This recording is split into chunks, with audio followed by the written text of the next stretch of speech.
Çoğumuzun kafasında her an yüzlerce düşünce var. Kirayı ödeyebilecek miyim? Kredi taksidini yatırabilecek miyim? İş yerindeki hedefleri tutturabilecek miyim? Ya da geçmişle ilgili olarak eskiden ne kadar güzeldi? Keşke yine o günlere geri dönsem. Keşke orada öyle demeseydim ya da orada öyle deseydim gibi. Her an zihnimizde yüzlerce düşünceyle birlikte yaşıyoruz ve bu arada da bir şeyler yapmaya çalışıyoruz. Tabii tüm bunların sonucunda zihnimizde çok ciddi bir yorgunluk oluşmaya başlıyor. Çoğumuzun, özellikle büyük şehirlerde stres altında yaşayan insanların en büyük problemlerinden bir tanesi anda kalamamak, anda olamamak, aşırı kaygı ya da depresif düşünceler ya da nedenini anlayamadıkları bir yorgunluk.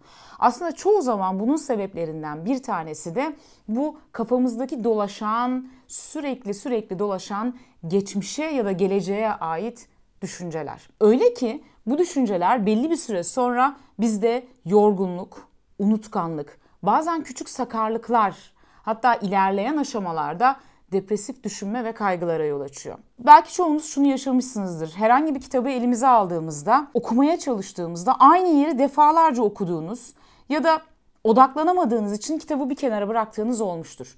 Çünkü zihniniz bu kadar çok düşünceyle meşgulken bir taraftan bir şeye odaklanmak kolay değil. Bu yüzden de bu problem günümüz modern insanının en büyük problemlerinden bir tanesi. Çok hızlı yaşıyoruz şu an. Her şey çok hızlı akıyor. Tüm bu hızın içerisinde bizim hayatlarımız da çok hızlı ilerliyor.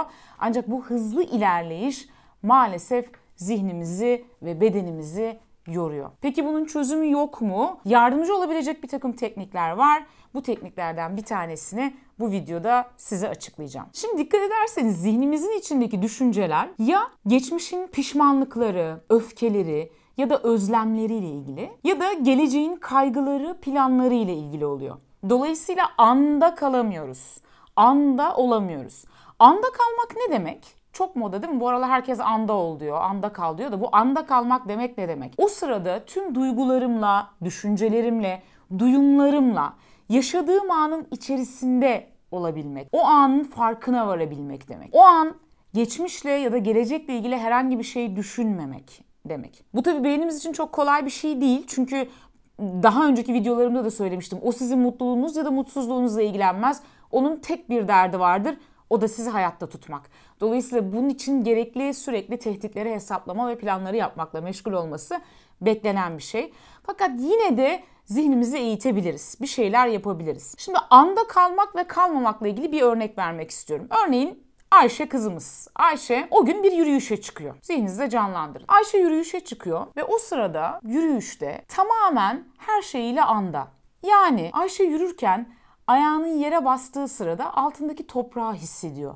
Onda yarattığı hissin farkına varıyor. Kollarını sallarken rüzgarın teninde yarattığı duyumları fark ediyor. O sırada öten kuşların sesi Ayşe'nin kulağına geliyor. Çevresine baktığında ağaçların yeşilliğini, çevresindeki renklerin, çiçeklerin renklerini fark ediyor. Hatta kokularını duymaya çalışıyor. Ayşe şu anda tamamıyla anda. Fakat birdenbire Ayşe'nin kulağına bir testere sesi geliyor. Testere sesinin geldiği yere doğru yöneliyor ve yöneldiğinde görüyor ki bir adam ağacın dallarını buduyor. Bu arada birdenbire Ayşe'nin aklına evdeki bozuk testere geliyor. Sonra Ayşe düşünmeye başlıyor. Ya bak testere de ne zamandan beri bozuk. Eşime kaç kere söyledim bunu tamir et diye ama tamir etmedi. Haftalardır aynı yerde duruyor o testere. Hala düzeltmedi. Ayşe bu arada sinirlendi. Kalbi hızlı çarpmaya başladı. Kaşlarını çattı. Yürüyor ama bastığı yeri görmüyor şu anda Ayşe. Ayşe şu an anda mı? Hayır değil. Ayşe maalesef artık anda değil, andan koptu. Ayşe şu an bambaşka bir yerde. Eşiyle ilgili düşüncelerle uğraşıyor. Geçmişte eşinin yaptığı şeyleri düşünmeye başlıyor. Ve hakikaten de bastığı yeri görmüyor. İşte bu gibi durumlarda başımıza ufak tefek kazalar gelmesi, sakarlıklar yaşamamız, ne bileyim mesela şunu da yaşamışsınızdır. İş yerinde ya da evde bir odaya gidersin, sonra o odaya niye gittiğini unutursun. İşte tüm bunlar kafamızdaki yoğunluktan kaynaklanıyor. O sırada Ayşe bastığı yeri görmüyorsa nasıl yürüyor? Otomatikleşmiş davranışlarıyla yürüyor. Otomatikleşmiş davranış ne demek? Bir şeyi tekrar sürekli yaparsanız bir süre sonra artık üzerine dikkat vermeden de o şeyi yapabilir hale gelirsiniz. Neyi kastediyorum? Mesela sürekli klavye kullanan bir insan artık klavyeye bakmadan yazı yazabilir. Ya da sürekli araç kullanan bir insan hani her seferinde vitese, debriyaja dikkat etmez. Yani otomatik şekilde zaten onları atar. Debriyaja ne zaman basacağını düşünmez. Beyin bunu neden yapıyor? Aslında beyin bunu bir zaman kazanma stratejisi olarak yapıyor. Yani diyor ki madem ki sen her gün sürekli bunu yapacaksın, o zaman ben sana bir kolaylık sağlayayım. Sen bunun üzerine dikkat harcama. Bunu otomatik olarak yap. Bu arada başka şeyler de yapabilir. Şimdi bu ilk bakışta güzel geliyor değil mi? Yani aynı anda pek çok işi yapmama olanak tanıyor. Ancak bunun şöyle bir yan etkisi var. Otomatikleşmiş davranışlarla hareket etmek beraberinde farkındalığın da düşmesini getiriyor ne yazık ki.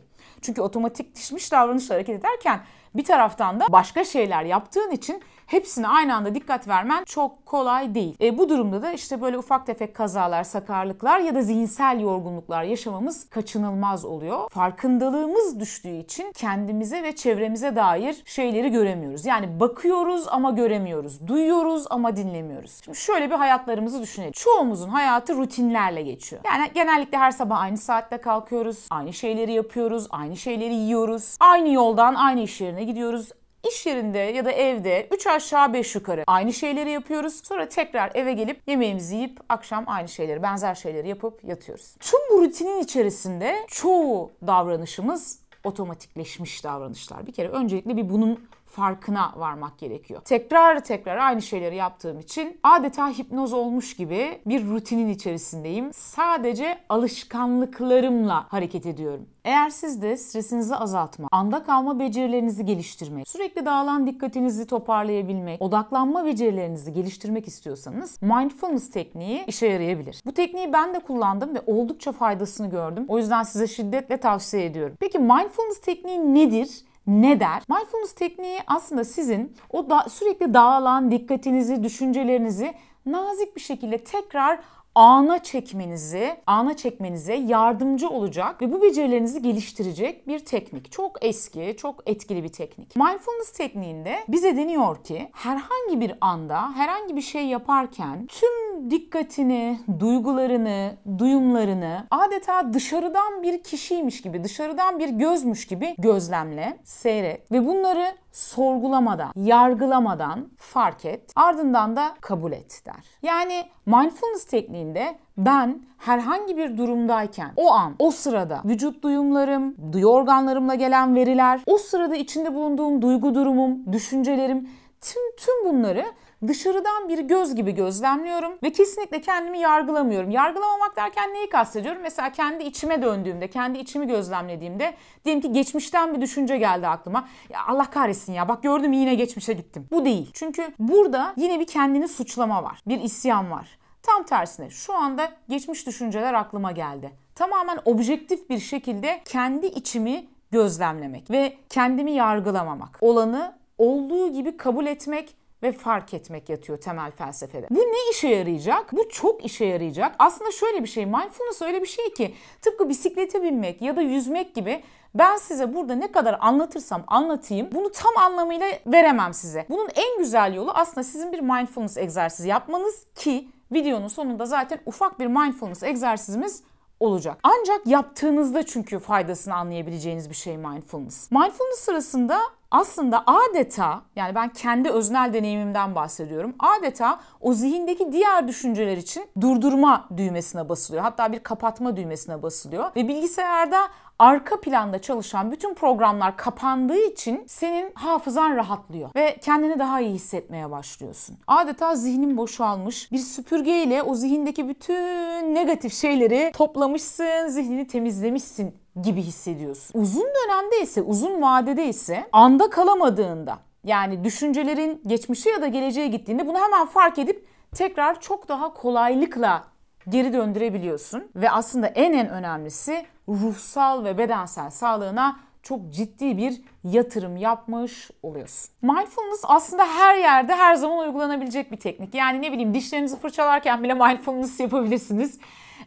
Örneğin dişlerinizi fırçalarken musluğu açtığınızda o akan suyun ritmini görmek, sesini duymak, ona odaklanmak. Fırçayı dişime değdirdiğimdeki onun dişimde bıraktığı duyumsamayı hissetmek gibi her türlü eylemde, her türlü anda, hatta otururken bile mindfulness uygulanabilir. Mindfulness ile ilgili olarak bazen şunu soruyorlar. Ya iyi de mindfulness madem ki o andaki duygu ve düşüncelere odaklanmak. Ya o sırada ben kötü hissediyorsam bu beni daha kötü yapmaz mı? Hayır, daha kötü yapmaz.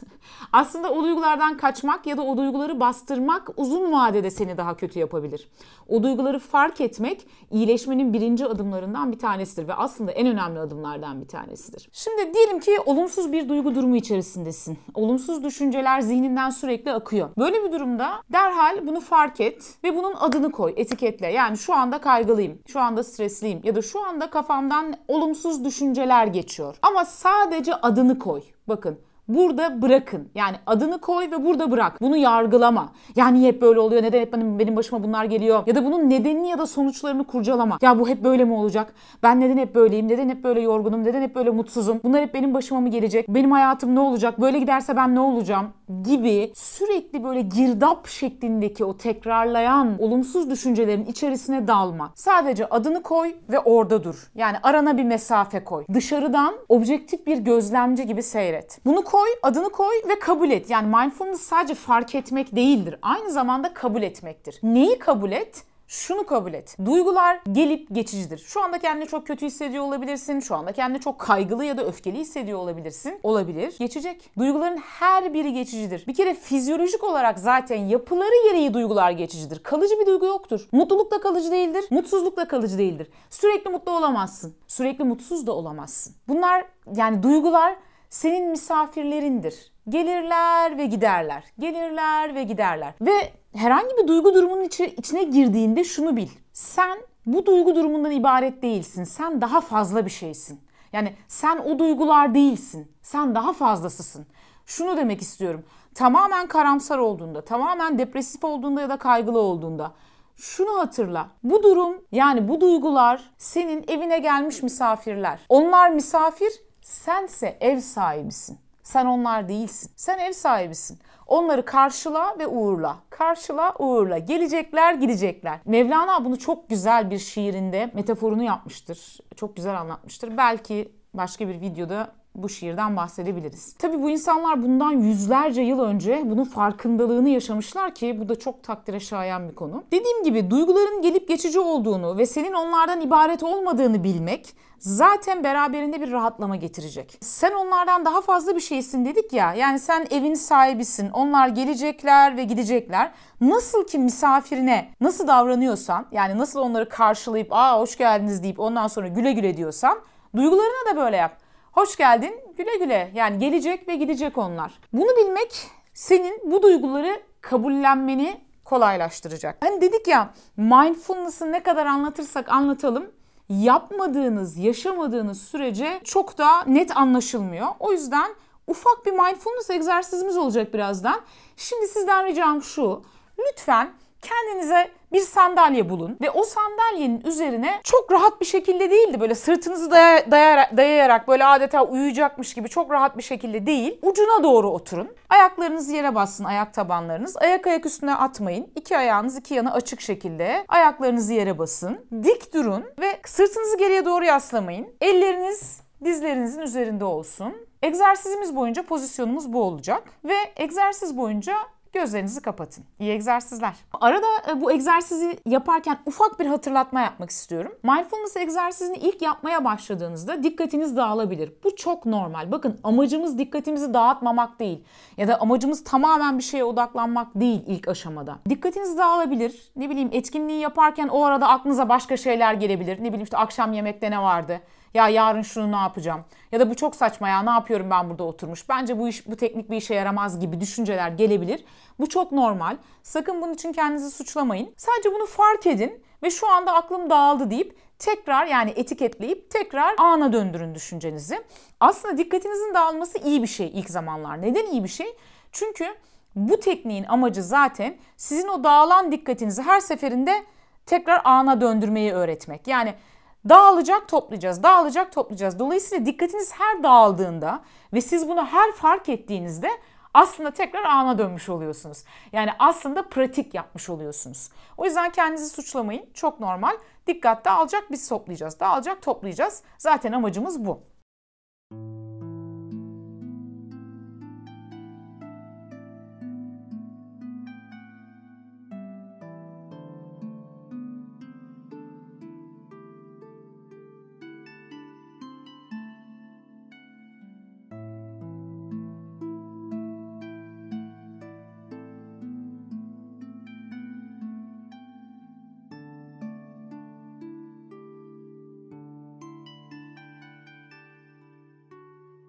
Gözlerin kapalı, her zamanki ritminde nefes alıp ver.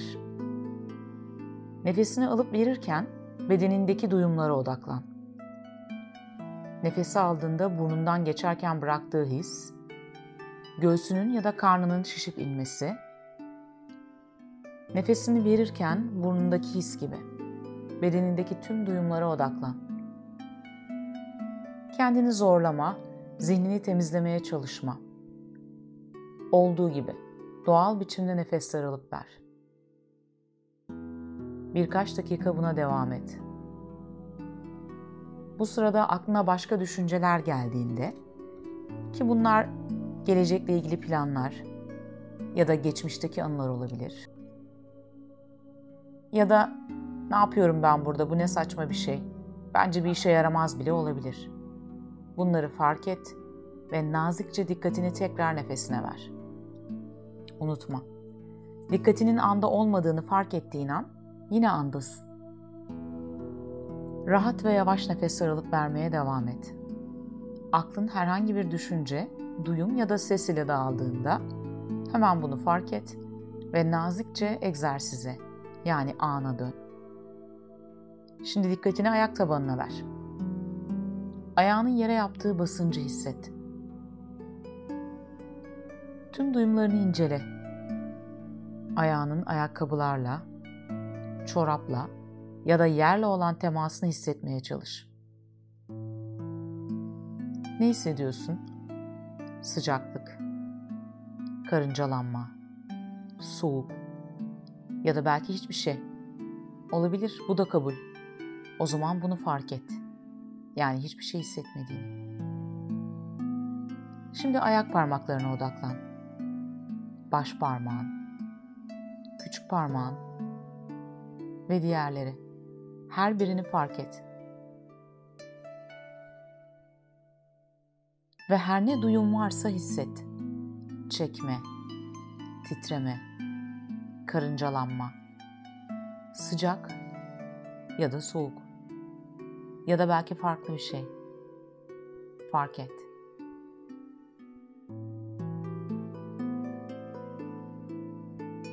Şimdi dikkatini bacaklarına ver.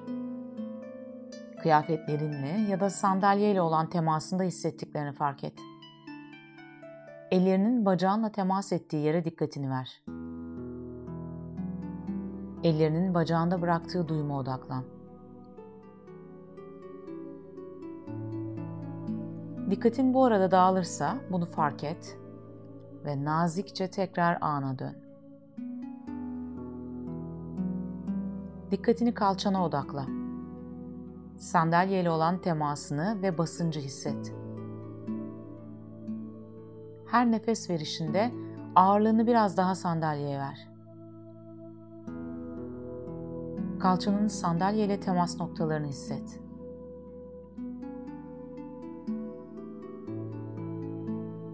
Şimdi dikkatini omuzlarına ver. Omuzların gergin mi yoksa rahat mı? Fark et. Dikkatini sırtına ver. Sırtın alt kısmı, orta kısmı ve üst kısmı algı alanında. Omurganı kuyruk sokumundan yukarı doğru izle. Sırt bölgendeki bütün duyumsamalara açık ol. Herhangi bir ağrı ya da baskı varsa bunu fark et. Sırtının giysiyle temas eden yerlerindeki duyumsamaları fark et. Şimdi dikkatini çenene ver. Dilin, Dişlerin gergin mi? Rahat mı? Şimdi çevrendeki seslere odaklan. Onları duy. Araba sesi, kuş sesi ya da belki yoldan geçen birilerinin konuşması.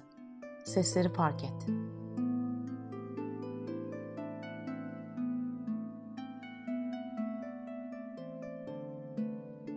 Şimdi dikkatini serbest bırak. Düşüncen herhangi bir yere kayabilir.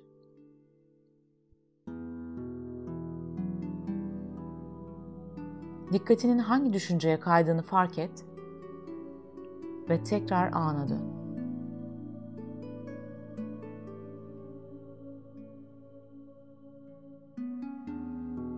Gözlerin kapalı, dikkatini tekrar nefesine odakla.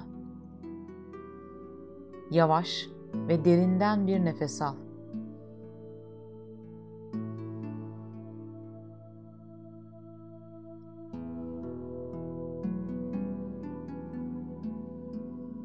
Birkaç dakika bunu yapmaya devam et.